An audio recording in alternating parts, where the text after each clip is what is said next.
Hello, this is Jeff at Magical Fruit Toots. In this Photoshop tutorial, I will show you how to create an interesting dither effect with Photoshop. This effect works well with black and white as well as color images. If you apply a sepia or other color tone to a black and white image first, this procedure can result in an interesting tritone result. Images with faded areas or minor imperfections can produce excellent results with this method. To begin, open up your image in Photoshop. If the image is in grayscale mode, choose Image Mode RGB Color. Double-click the background layer and rename it Teddy. Save your image as a PSD file. Right-click and convert to a smart object.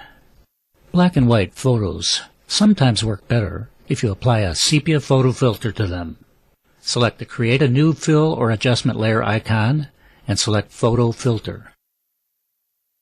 For this image, I chose a Warming Filter 85 at 25% density.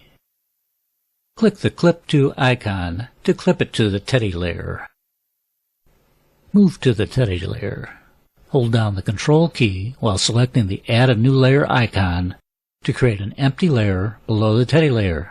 Click the Create a New Fill or Adjustment Layer icon, then choose Solid Color. A color picker will open. Choose a color. I chose a orange-red, number DD794C. Next, add a Pattern Overlay layer style to the Color Fill layer you just created.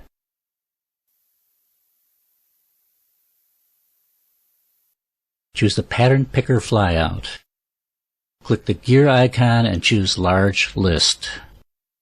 Check to see if you have the pastel paper pattern on the list.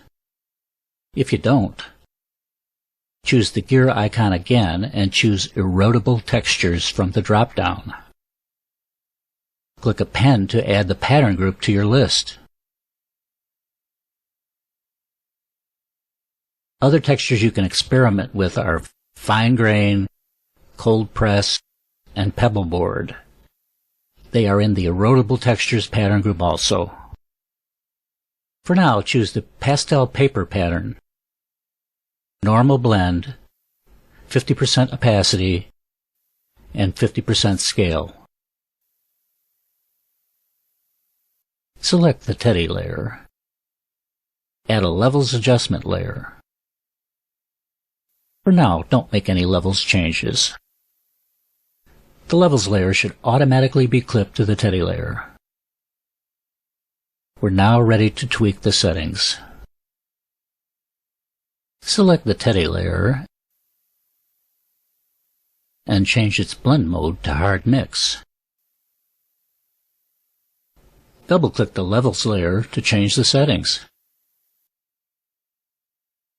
Adjust the black and white output levels to where the brightest areas are white and the other light areas are yellowish.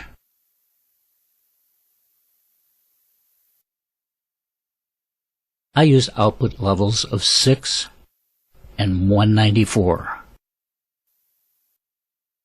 Next, adjust the pattern overlay.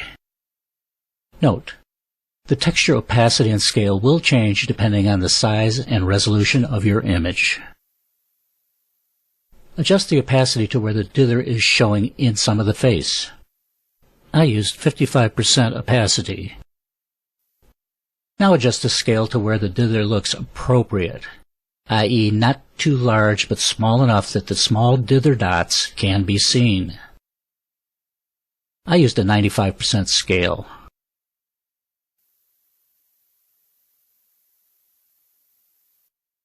This completes the Teddy image. Notice that as I experiment with different color tones of the orange color, that the effect changes quite a bit.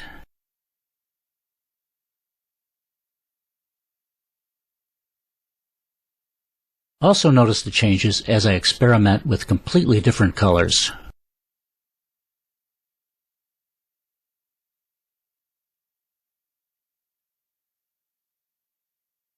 Here are a few more images created using this method. By using different levels adjustments, fill colors, and pattern settings, you can achieve many excellent results.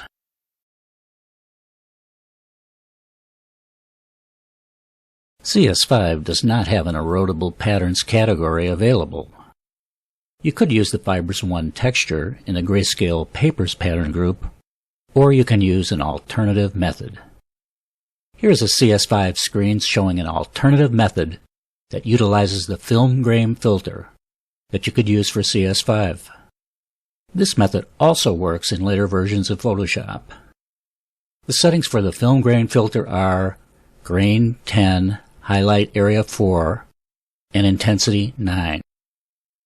On the left side of the screen is the working canvas. Notice that the screen view size is 18.59%. On the right side of the screen is the resulting JPG image. The reasons they are different is because the canvas view has shrunk to 18.59%. If you increase the canvas screen view to 100%, you will get a more realistic view of what the image will look like when it is converted to a JPG or it is printed. It might be a good idea to zoom in to 100% occasionally to see what your output will really look like. If you enjoyed this video, please subscribe or like it. This concludes the tutorial. Hope you liked it.